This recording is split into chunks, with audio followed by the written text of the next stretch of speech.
Would you believe it?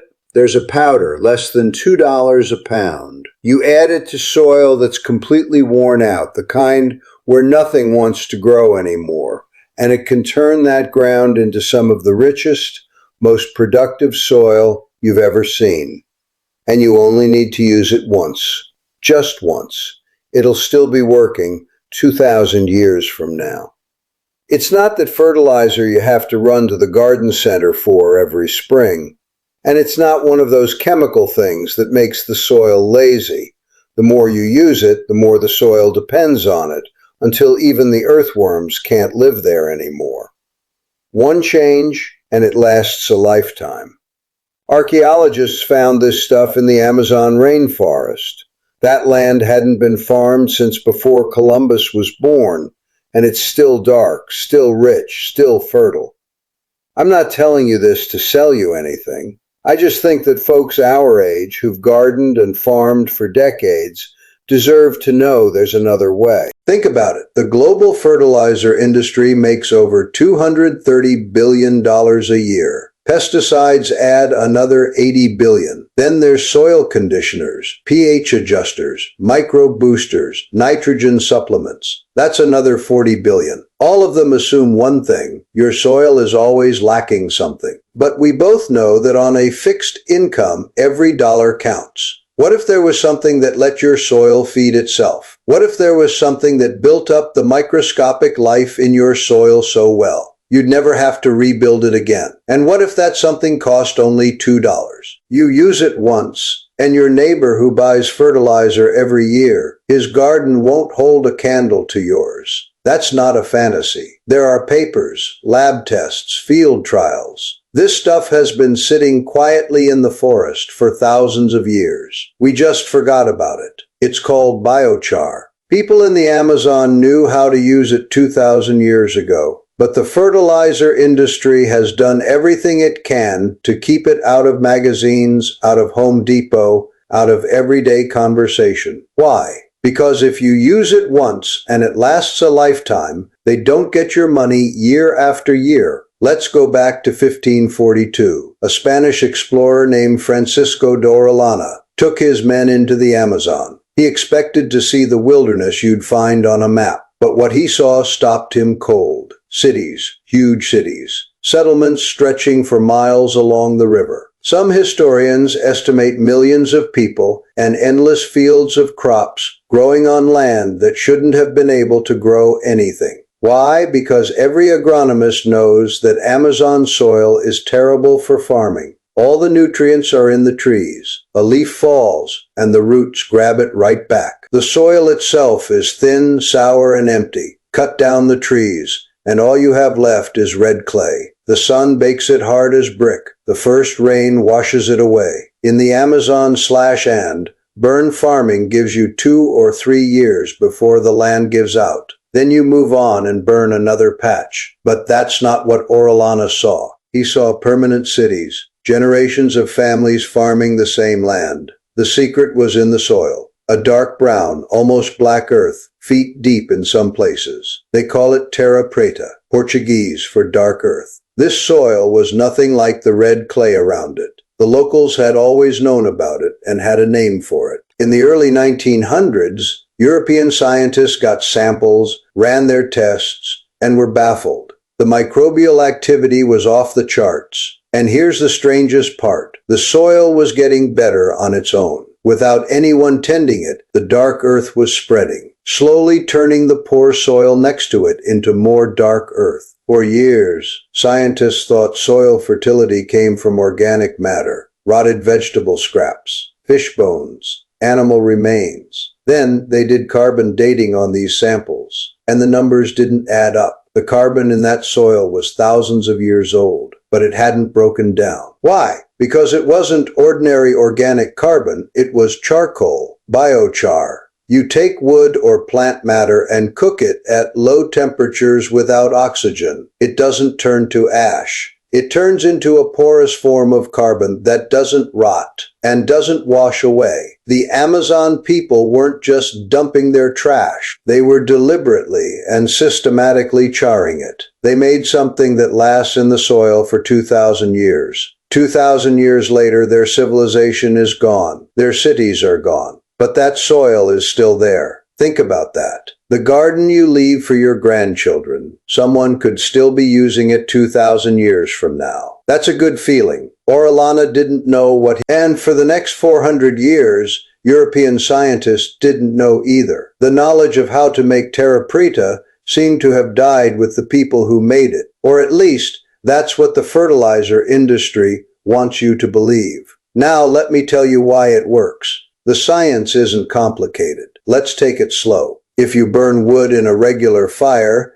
it turns into carbon dioxide and water vapor. The carbon goes up into the air. But if you heat that same wood to 300 to 700 degrees Celsius in a low oxygen environment, that's called pyrolysis. Something different happens. The wood doesn't burn, it transforms. The cell structure breaks down. Some compounds escape as gas, but the carbon skeleton stays. And under a microscope, that skeleton is incredibly complex. 1 gram of good biochar has a surface area of 200 to 400 square meters. You heard that right. 1 gram. 4 tennis courts' worth of area, all packed into that little pinch. You could hold it between 2 fingers. That surface area is the key. The good bacteria and fungi in your soil. They don't live inside soil particles. They live in the spaces between. They need a place to stay. Without a home, a rainstorm washes them away, and the sun dries. Biochar builds them a house. A tiny piece of biochar has millions of microscopic holes, tunnels, and chambers. Fungi grow through them, bacteria colonize the walls. The good microbes that would otherwise get washed out of sandy soil.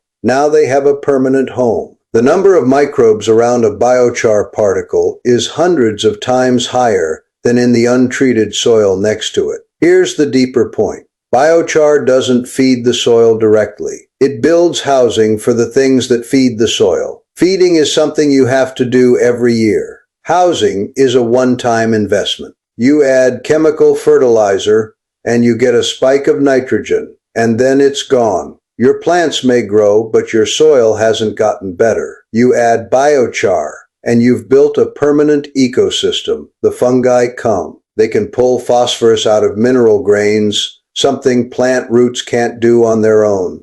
The bacteria come. They can fix nitrogen from the air and turn it into something plants can use. And eventually, the tiny creatures that eat bacteria show up too, because there's enough population to support them. That's why the dark earth spreads. The ecosystem inside it slowly turns the neighboring soil into more dark earth. Not overnight, but you'll see it push out a little further every year. On top of all that, biochar holds onto nutrients. Its surface carries a negative charge, so it attracts positive charged nutrients, the ones that normally wash away in the rain. A study in Plant and Soil found that biochar cuts nitrogen loss in sandy soil by half. That's not a small thing. The nitrogen you save is nitrogen you don't have to buy. And then there's the pH effect. Biochar is slightly alkaline. It won't suddenly make your soil alkaline, but it will slowly nudge acidic or alkaline soil toward neutral. We all know that when soil gets too sour, nothing grows well. This stuff helps bring it back. So how long does it last? Carbon dating of the biochar in Amazonian dark earth gives ages ranging from 200 to 8,000 years. The carbon you put in the ground today will still be there, still active long after your grandchildren have grown old. One application, permanent infrastructure. That's what the fertilizer industry is afraid of. Let's talk straight. The fertilizer trade associations, the lobbying groups for the big fertilizer companies, represent companies that make over $80 billion a year. Pesticides add another $40 billion. Herbicides add another $20 billion. The whole industry is built on one idea. Soil is a battery. You charge it with nitrogen, phosphorus, and potassium. You harvest your crop next season. You charge it again. Repeat forever. The battery loses capacity. The soil gets hard or sour. No problem. They sell you a bottle of something to fix that symptom, and that bottle creates new problems down the line. As a business model, it's brilliant. Year after year, predictable, growing revenue. As a way of relating to the land, it's a disaster. Biochar undermines that model at the root, not because it instantly replaces nitrogen, but because it helps soil learn to feed itself. In 2009, Fertilizer published a major study. They ran a 12-year trial and found that soil amended with biochar needed 45% less fertilizer from outside.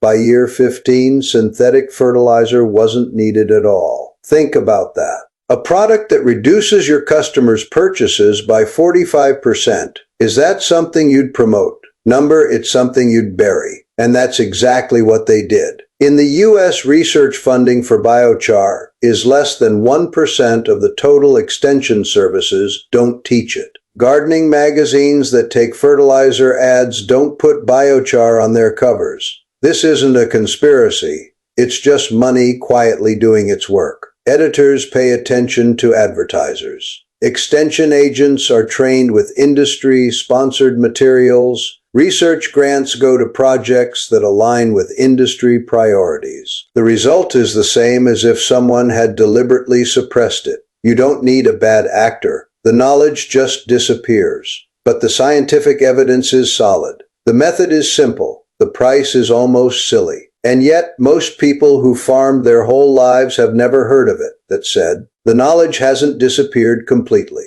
It's hiding in the places the industry doesn't want to look. In 2002, a Dutch soil scientist named Bruno Glazer published a paper in Fertilizer that reignited interest in terra preta. He confirmed what decades of observation had suggested. The fertility of Amazonian dark earth is inseparable from its biochar content. That one paper has since been cited by over 800 studies. The entire field of research, now called biochar agronomy, traces back to that single paper. By 2015, the scientific literature on biochar included over 12,000 published studies. They keep confirming, refining, and expanding the same basic finding. Charring plant matter and adding it to soil dramatically improves soil health, reduces input needs, and locks carbon in the ground for millennia. The International Biochar Initiative was founded in 2006 and now connects researchers in more than 40 countries. Australia has been the most proactive at the policy level. New South Wales has incorporated biochar into its carbon farming methodology. In plain English, Australian farmers are getting subsidies to use a soil technique that Amazonian people figured out 2,000 years ago. For years, do-it-yourselfers have been way ahead of mainstream agriculture. There are thousands of studies in the permaculture and small-scale food production literature. Gardeners in the Pacific Northwest add homemade biochar to their outraised beds and watch those beds turn around in 2 or 3 growing seasons. Smallholder farmers in Southeast Asia report that after adding biochar to sandy soil, they need to water less often. Homesteaders in the Midwest mix biochar with compost, a process called charging, and apply it as a single soil amendment. In 2019, a research team at Wageningen University published a meta-analysis of over 120 independent studies on biochar's effect on crop yields. The results across all soil types and climates: average yield increases of 15 to 25%. In degraded tropical soils, the ones that need help the most, yields went up by 50%. These aren't stories. These are peer-reviewed, systematically analyzed, statistically confirmed findings. Hundreds of research teams, 6 continents, all pointing the same direction. But you can walk into any garden center in America, ask about biochar, and 9 times out of 10, you'll get a blank stare. The few who've heard of it will point you to a little bag of pellets selling for $25 to $35, and the same material, bought in bulk, costs $2 a pound. The profit margin is huge, but nobody knows about it, so nobody buys it. Here's what you really need to know. Because this process is so simple, you'll think I'm joking. What do you have on hand? A metal container with a lid. A 5-gallon steel pail works fine. And some dry biomass, wood chips, scrap lumber, dry stalks, dry grass, nutshells, anything like that. The key is, you're not burning it, you're cooking it. That difference matters. Dig a small hole in your yard about 18 inches deep and 12 inches wide. Build a small wood fire at the bottom and let it get going good. Once it's hot, start adding your dry material a little at a time. You want the temperature high enough to drive off the volatiles, but you don't want so much oxygen that it all burns to ash. You want it to glow and smoke, not flame up. Once your material has turned to char, you put the fire out by covering the hole or pouring on a little water. That stops the process and locks in the carbon structure before it can oxidize. What you've got in that hole is raw biochar, porous, high carbon, ready to go. But don't put it straight into your garden yet. If you apply it raw, it will temporarily pull nitrogen out of your soil and starve your plants. That's the mistake that frustrates a lot of first-timers. So what do? Simple. You charge it. Mix your raw biochar with finished compost or aged manure, or pour strong compost tea over it. Let it sit for 2 to 4 weeks. In that time, the microbes and nutrients from the compost will move into all those tiny pores and fill the char up. When you finally put that charged biochar into your soil, it goes in alive. It starts helping your garden immediately, instead of competing with it. Application rate, about 2 to 4 pounds per square foot of garden space, mixed into the top 12 inches of soil. Just once. You're not treating a problem. You're installing infrastructure. A standard raised bed. You do it once, and you're set for every season after that. For container gardening, mix 15 to 20% biochar into your potting mix by volume. For an existing bed, top dress it and gently work it in with a broad fork. If your soil is seriously compacted or degraded, give it 2 or 3 growing seasons to fully turn around. But once it does, it stays that way. The biochar just sits there, quietly waiting, just like it waited 2,000 years in the Amazon soil, waiting for the right conditions to come again. One afternoon of work, one investment, a lifetime of benefit. Think about it. No more running to the garden center every spring. No more hauling those heavy bags of fertilizer. No more watching your retirement money go up in smoke. The money you save can take the grandkids out for a good meal. The Amazon people who built that dark earth are long gone. Their cities were swallowed by the forest, their language is lost. The medicine, architecture, navigation, and governance they knew, all gone. But the soil they made is still there. Not because they built monuments, not because they wrote things down, but because they changed the ground beneath their feet in a way that outlasted everything else they ever did. That's a kind of wisdom we've almost forgotten, the wisdom of thinking long term, the understanding that what you do to your land today will be inherited by your children,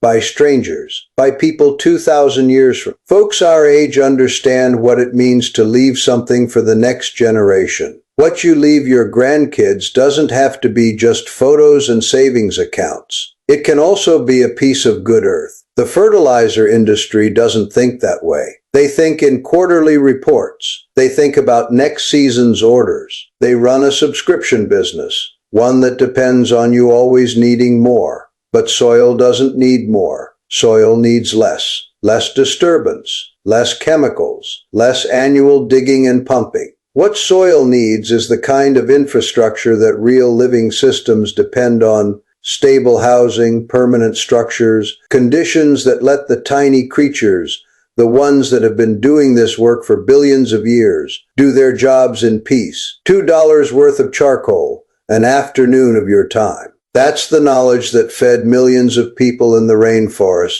for 2,000 years before the first synthetic fertilizer was ever made. The industry chose to bury it because they can't turn permanence into profit. They built a $230 billion business on the assumption that you wouldn't remember. But memory is a stubborn thing. We folks our age may forget where we put our glasses. But the things that matter, we don't forget. That dark earth is still out there, still spreading, still fertile, still carrying the carbon signature of a civilization that understood something we're only now beginning to understand again. And now, so do you.